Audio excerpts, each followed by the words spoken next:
Ang galing ko talaga! Nakatakas ako! Hay nako, ano kayang lalaroin ko? Alam mo, Draymond, sa palagay ko hindi na tama na magpatuloy pa ang ganito. Oo nga po. Kaya naman, ang mabuti pa ha, magtulungan tayong dalawa. Ano, tutulungan mo ba ako? Pero ano po kasi... Teka lang, ibig mo sabihin ayaw mo? Hindi naman po sa ganun, Mami. Alam mo, Draymond, para di naman to sa kabutihan ni Nobita. Nandiyan po ba si Shizuka? Naku, wala siya rito, iho. Meron kasi siyang piano lesson. Pasensya ka na ha, naabala ka patuloy sa pagpunta.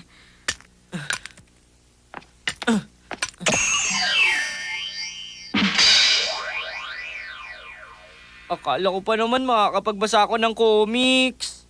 Ay... Tumahimik ka kung ayaw mo masaktan! Ano kayo sa akin? Akala nyo, ha? Ano kayo sa akin? Hoy! Namulag mo! Akala nyo, ha? Palak mo ba tumakas, ha? Naku, mukhang pangit yata ang timing ko. Hoy, Nobita!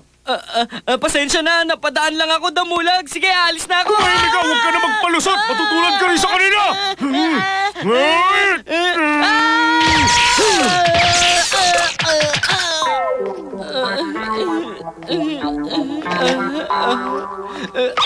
Bakit ba lagi na lang ako minamalas? Ang sama niya talaga, napadaan lang naman talaga ako eh. Pagkatapos bigla niya na lang ako binanata ng ganun. Nabugbog tuloy ako nang wala sa oras. Ay, grabe, nasayang ang oras Parang ko. mahalaga ang oras niya. Ay, kung alam ko lang na ganun ang mangyayari, sana di na lang ako umalis. Dapat malaman ko muna bago ako umalis ng bahay. Pero, paano ko naman malalaman yun? Sa tingin ko, posible yon. Ha? Talaga? Ayos, matutuwa si Mami. May sinasabi ka ba? Wala, Nobita. Huwag mo na lang akong pansinin. Paano ko magagawang posible yun, Doraemon? Sa pamamagitan nito, ito ang light fiber! Ano? Light fiber?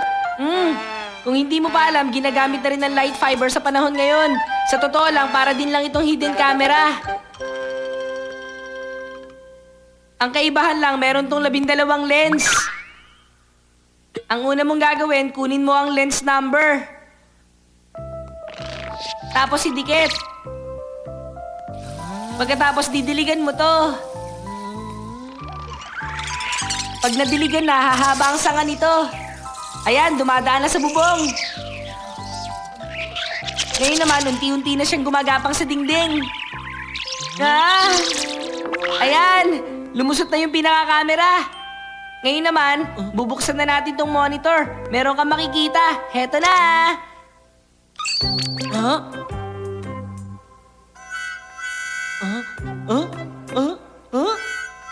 Ipaliliwanag ko kung paano siya umaandar. Yung nakadikit sa dingding, isa yung high-tech na lens. Ang lens na yan ang nagpo-project ng mga nakikita mo sa monitor. Kaya kung tutusin, para na nga talaga siyang hidden camera. Ito naman ang lens seal. Sa pamamagitan nito, pwede mo makita nangyayari sa kahit anong lugar. Ang ibig sabihin, pwede kong idikit ang seal na to kahit saan.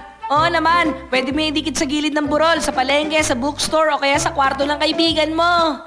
Wow! Ang galing naman ito, Doraemon! Ibang klase! Kapag nilagay mo yan sa mga lugar na madalas mong puntahan, malaking tulong yan. Ididikit ko na! Teka, sandali lang! Nobita, okay ka lang ba? Hay nako, ikaw talaga! Oo, huwag kang magalala! Kawawa naman si Nobita kapag nagkataon. Siya rin naman kasi.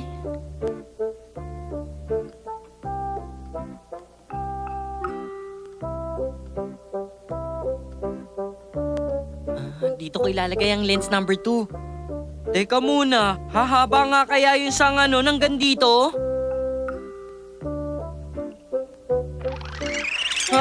Nagsisimula nang humaba yung pangalawang lens.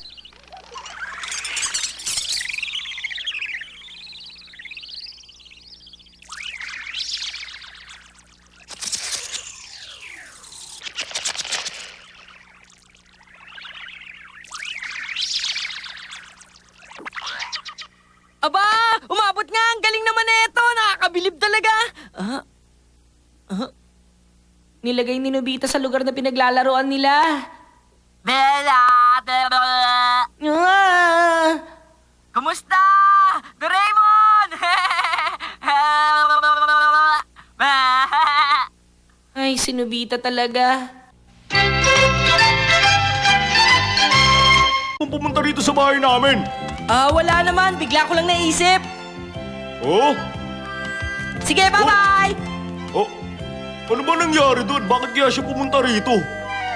Bye-bye! Buti hindi ako nahalata ni Damulag. Medyo mahirap din. Pero at least nagawa ko. Ayos yun. Ikaw talaga, Nobita? Saan ka na naman ang galing? Hindi ka man lang makatulong dito. Palagi ka na lang nasa labas. Pasensya na po. Sige, gagawa na po ako ng assignment namin. Pagkatapos, bumaba ka. Tulungan mo ako rito, ha? Bilisan mo! Ay, nako nga pala yung assignment lens.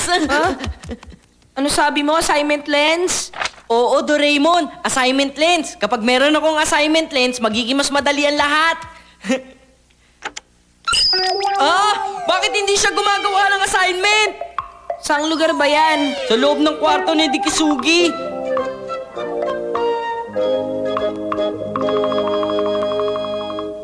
Alam ko na, malamang nagawa na ni Dikisugi ang assignment niya kanina pa.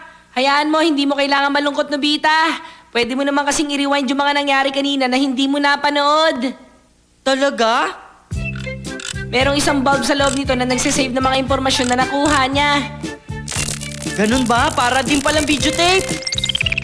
Ayos! Ay, naku, may problema pa rin. Ang layo, hindi ko makita yung sinusulat niya. Walang problema, pwede mo namang i-zoom kung hindi mo makita eh. Wow! High-tech talaga! Huh? Bakit? Ano yun? Parang merong mali eh. Huh? Hindi mo ba napapansin, Doraemon? Parang kakaiba ang araw na to. Anong ibig mo sabihin? Di ba palagi mo ako sinesermonan na huwag kong gamitin sa kalokohan ng gadget mo? Pero ngayon, hindi mo ako sinesermonan. Yun ba? Kasi nagsasawa na rin naman ako mag-sermon sa'yo paminsan-minsan. Huwag kang mag-alala. Mabuti naman pala kung ganon. Salamat naman, naiintindihan mo rin pala ako, Doraemon. Natutuwa lang talaga ako. Salamat. O sige, tutuloy na ako sa paggawa ng assignment ko. Kailangan ko na matapos to kaagad. Tatapusin ko to.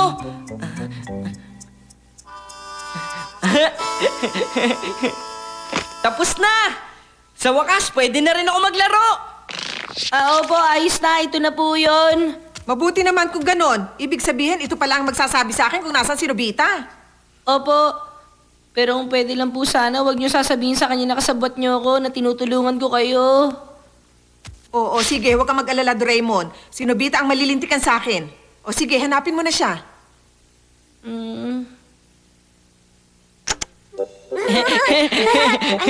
Ang cute itong manika ko. Nobita, nasa telepono ang mami mo. Ang mami ko po? Pambihira naman. Paano niya nalaman nandito ako kay Shizuka? Hello, Mami?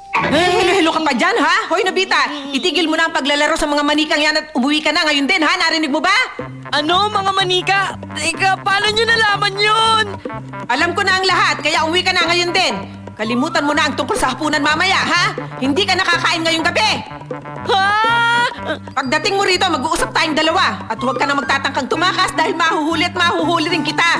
Ha? Maawa kayo sa akin! Doraemon, tulungan mo ako, please! Aba, at iiyak-iyak pa dyan, ha? Sorry, wala Tumigil akong ka alam nga, dyan. nakakahiya ka talaga. Umuwi ka na, bilisan mo! Manda ka sa akin pag-uwi mo! Maawa ka sa akin, Doraemon!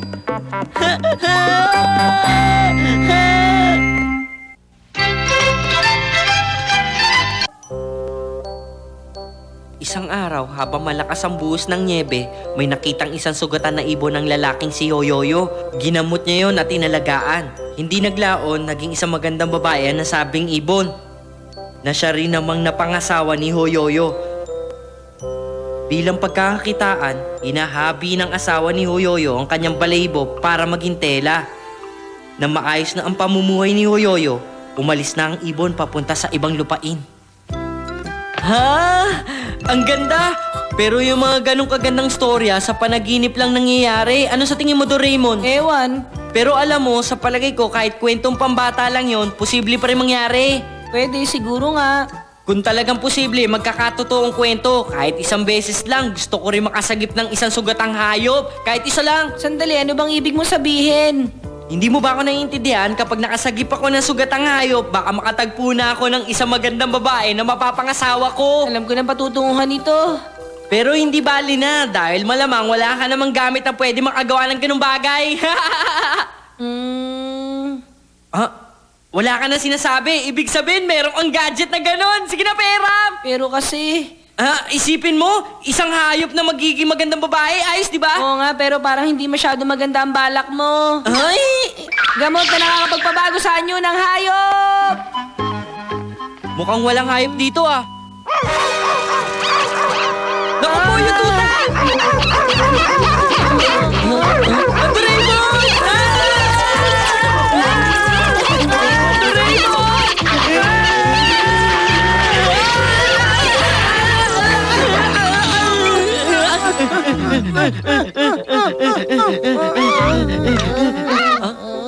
Mukhang tapos na ang habulan. Tama ka. Ngayon, kapag naglagay ka ng isang patak nito,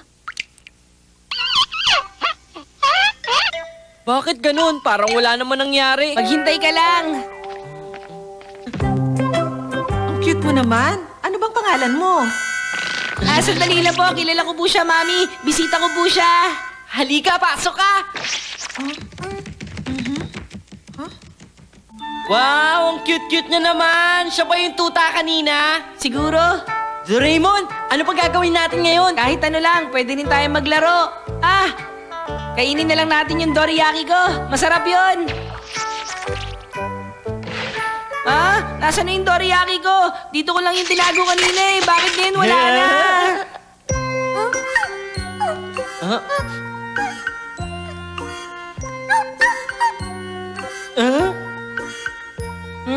Ang dorayaki ko. Sabi na nga ba, ikaw na naman ang may pakana nito eh. Puro ka talaga kalokohan. Hindi nakalusot eh. Ay naku, Nobita, hindi ka talaga makakalusot. Maraming salamat sa tulong mo,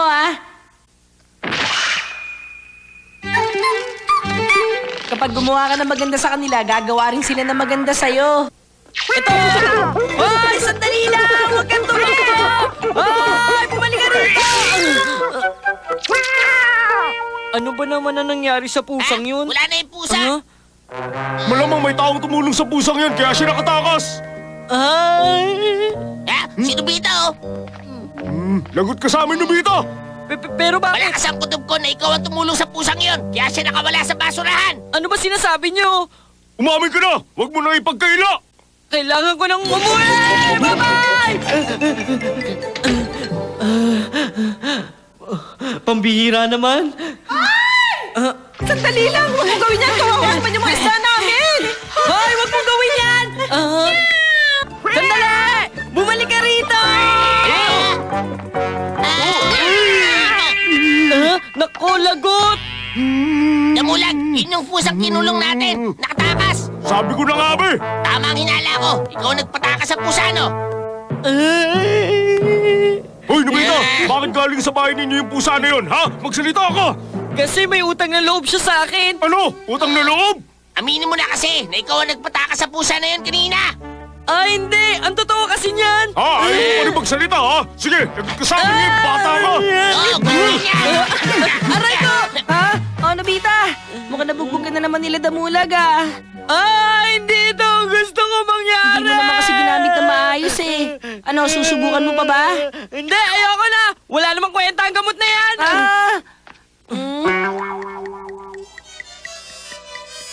Nalulunod yung mga langgam dahil biglang tinabig ni Nobita yung lalagyan ng gamot. Ibig sabihin, nasa panganib ang buhay ni Nobita! Nobita! Galit sa akin si Mami. Ang mabuti pa, hindi na lang muna ako uuwi.